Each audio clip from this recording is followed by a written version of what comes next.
a isso e de contar essas histórias, né? Porque são histórias importantes também. Na verdade, na política em geral, né? Tem bem menos mulheres do que homens até Exato. hoje, então Exato. ainda temos uma longa trajetória aí pela frente de igualdade.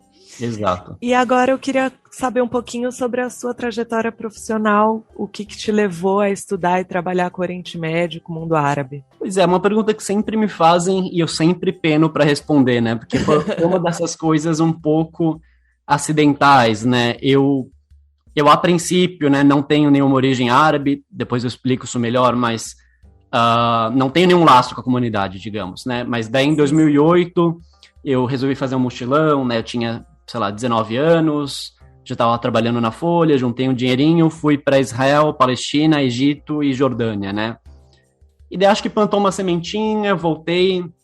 Em 2010 eu fiz um outro mochilão, fui para Turquia, Síria e Líbano, também, né, de verdade, com mochila nas costas, dormindo em albergue, pegando ônibus. Antes da guerra, né? Isso, logo antes da guerra, deve ter sido meados de 2010, né, com menos de um ano antes da guerra.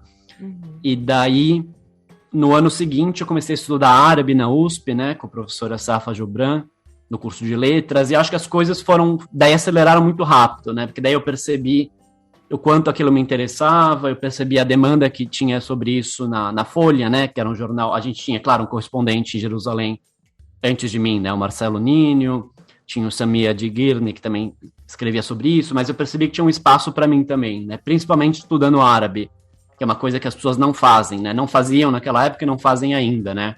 Sim, e você fala árabe? Eu estudo há mais de 10 anos, né, falar árabe, dizer que, assim, que eu falo árabe é difícil, né? Não sei. Dizem que leva no mínimo 10 anos para você aprender a falar bem, né? Eu fiz um ano e já perdi praticamente. É uma coisa para a vida toda, na verdade. E eu fiz algumas das entrevistas do livro, eu fiz em árabe, né? A com George Maluf, né? Que é o primo do Maluf, eu fiz em árabe, né? Porque ele não falava inglês. Conduzir uma entrevista em árabe, então você fala árabe. Sim, é que o árabe depende muito, né? Que árabe, né? Eu falo árabe formal, né? Exatamente, que dialeto. Naquela época eu falava muito pouco dialeto sírio-libanês, né? Que agora é o dialeto que eu tô trabalhando bastante, né? Eu tenho estudado bastante, mas naquela época eu falava menos bem, digamos. Então, enfim, daí investi no árabe enfim, sorte, eu acho, abriu essa vaga para ser correspondente de Jerusalém, porque daí o Marcelo Ninho, que estava lá, foi para a China, se eu não me engano, e claro, né, aceitei o convite, fui para lá, fui correspondente, viajei na região toda, e aí ficou uma coisa um pouco sem escapatória, né. Eu fui para Madrid, fiz esse mestrado na Universidade Autônoma, trabalhei lá, continuei viajando para a região, e daí em 2018 eu decidi estudar mais, né.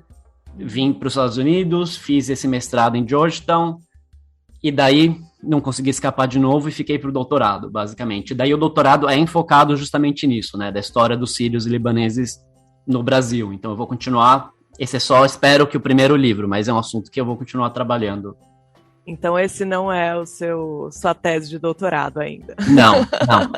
De certa maneira parece, né? Porque eu acabei fazendo o trabalho de uma tese de doutorado, né? Porque eu li muito, né? Obviamente, eu tenho uma estante na minha casa só de livros publicados por árabes no Brasil, sobre árabes no Brasil, né? Eu escavei jornais da época, né? Em árabe, revistas, né? Enfim, foi um trabalho de história, de fato, mas um pouco prévio ao doutorado em si, né? Então eu vou usar, obviamente, tudo isso no doutorado, mas eu vou encontrar talvez um enfoque diferente, né? Legal. E eu queria que você contasse o significado da dedicatória que lê ao meu bisavô Jaime e aos primos que nunca conheci. Pois tem a ver com isso, né?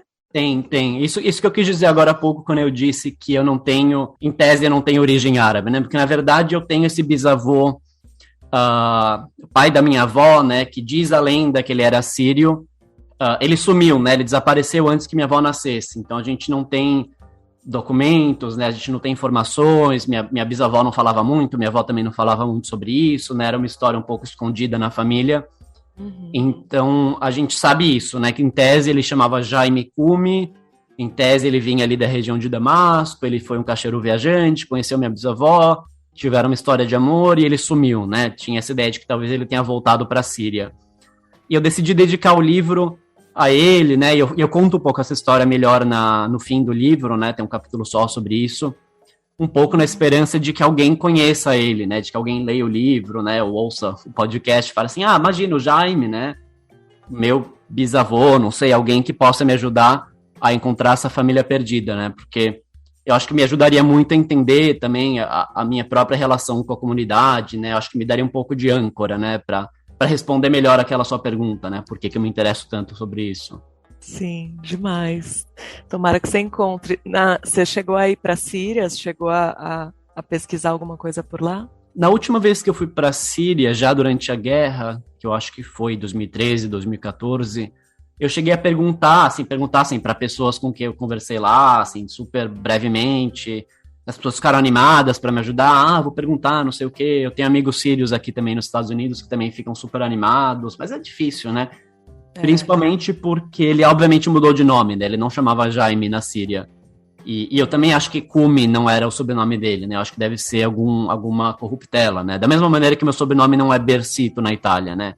A família é Bellecito, né? Então eu acho que deve ter tido algum engano, né? Na maneira com que esse nome chegou a gente.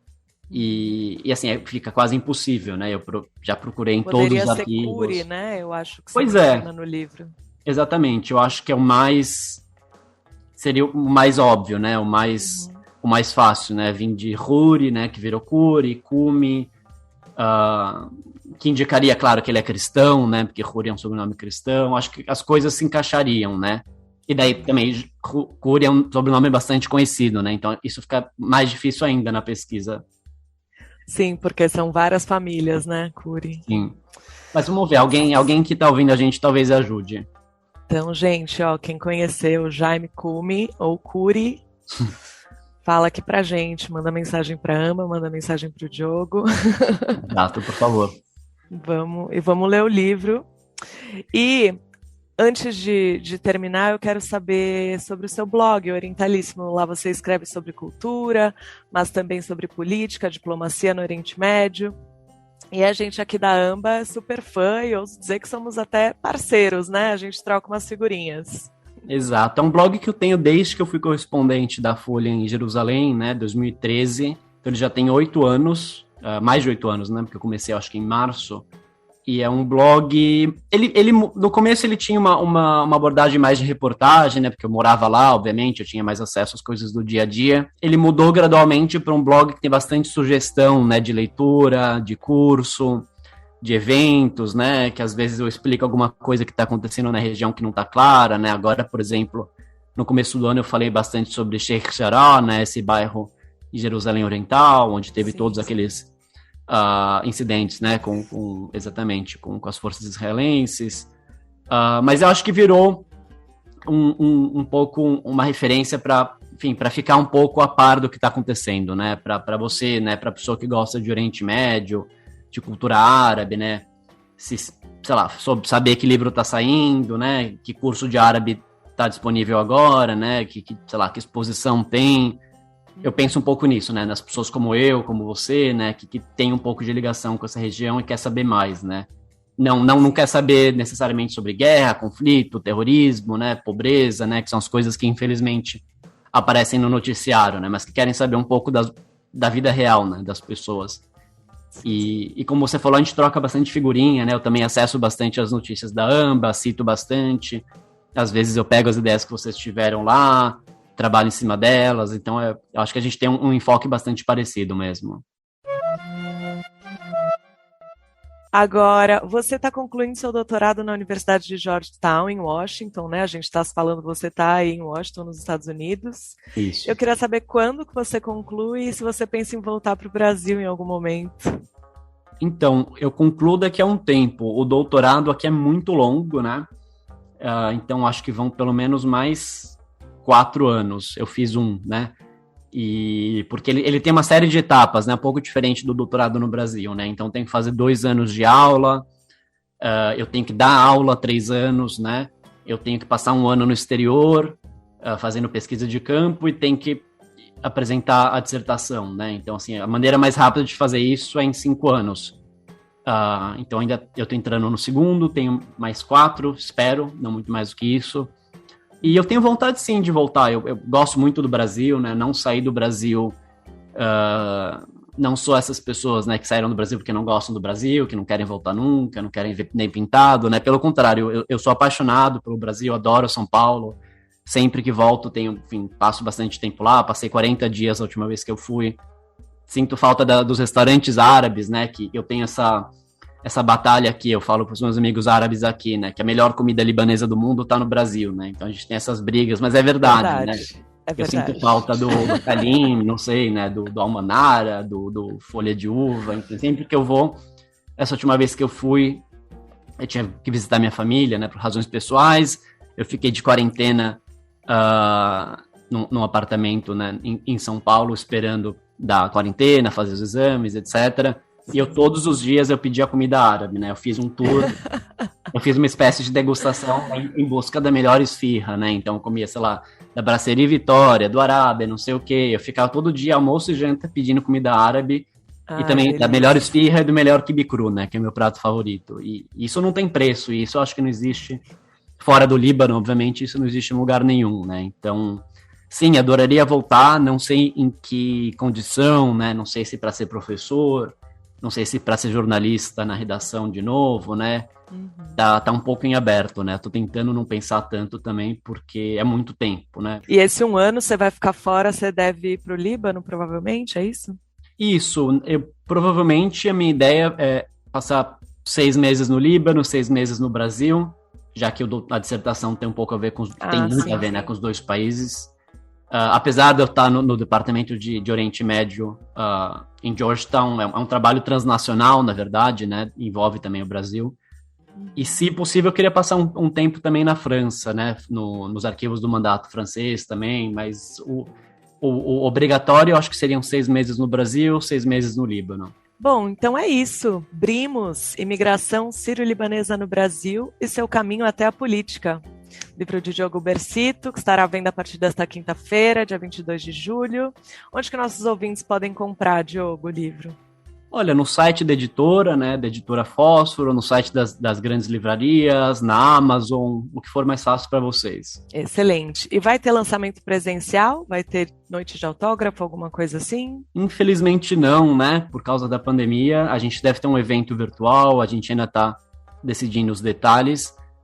Eu vou acabar fazendo alguma coisa para mim aqui em Washington, né? Eu acho que eu vou reunir 1 ou 2 amigos. Se eu já tiver recebido uma cópia do livro, eu vou fazer minha própria noite de autógrafo aqui para não passar batido, né? Porque era uma coisa que eu realmente queria fazer, né? Eu tinha esse sonho, né, de fazer numa livraria, esperava, sei lá, que os meus entrevistados aparecessem, né? Que, não sei, o Maluf aparecesse, o Haddad, o Temer, eu tinha essa expectativa, mas realmente agora é impossível, né? Impossível e errado, né? Seria bastante equivocado fazer o evento essas autoras. Verdade, verdade. Vamos esperar passar e aí, quem sabe, você faz uma nova noite de autógrafo na 2ª edição do livro.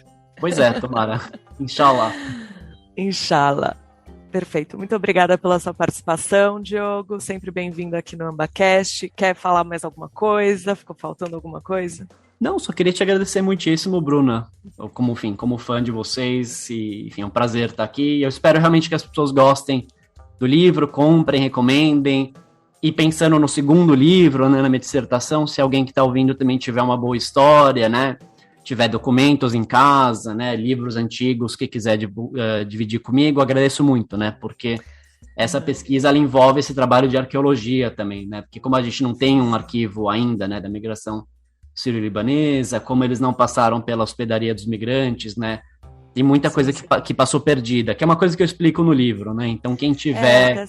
Até você menciona o trabalho lá da Câmara Árabe, né? Que a Heloísa Dib está fazendo com a USEC, né? Do Líbano, Universidade do Líbano, com Roberto Katlab. Está tendo essa parceria também, você está tendo acesso a esses documentos. Isso, exatamente, que é um trabalho, né, de digitalização super importante, de documentos das famílias, né? E eu acho que, enfim, quem tiver coisas, eu encorajaria vocês a compartilhar, né? Compartilhar com a Câmara, né? Com essa Universidade Libanesa, a USEC, compartilhar comigo, procurar pesquisadores, porque esses documentos se perdem, né? E a gente está falando de histórias de pessoas, né? Histórias de família, que acho que uma das coisas mais prazerosas de ter feito esse livro foi um pouco preservar isso, né? E muita gente com quem eu falava, né? Quando você perguntou das entrevistas que eu fiz, não tinha resistência nenhuma, né? As pessoas queriam muito falar, né? Elas queriam muito falar sobre a família delas, elas queriam que eu fizesse esse trabalho.